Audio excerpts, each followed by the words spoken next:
Біз бүгін жылқының етінен қазан кебаб жасаймыз. Ертең міне уже соғымның уақыты келе жатыр.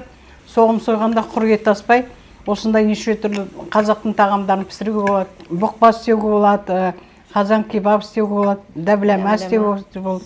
Етпенен қуырып, картоппенен жарқой істеуге болады. Любой нәрсені жылқының етімен, жылқының еті болмайды, құр беш бармақ қана сатиды, жоқ. Жылқының етімен бәрін де істеуге болады. Біз фаршқа дейін істейтінбіз жылқының еті. Өте дәмді, тамаша. Ал мінекей. Қалай кесіледі? Көрейік енді, дәмін көрейік. Қалай пісті керемет. Тамаша, әдемі, дәмі қандай. Осылай жылқының етінен істеуге болады. Құрғаны ет аспай, жылқының етінен осындай неше түрлі тағамдарды пісіруге болады. Етіміз тұздалған ет болғасын, 2,5 сағатта уже пісіп шықты. Қазанда, далада пісірдік. Міне картобы да мінекей қуырдық, қызартып, тамаша. Сәбізі де жүп-жұмсақ. Тәтті бұрышы. Тұзы да әдемі, сәбізі немес.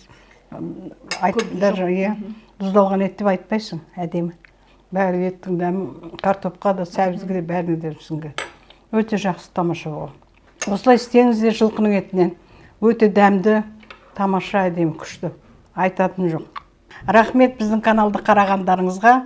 Әлде де қараңыздар, неше түрлі тағамдарды пісіріп көрсетемін.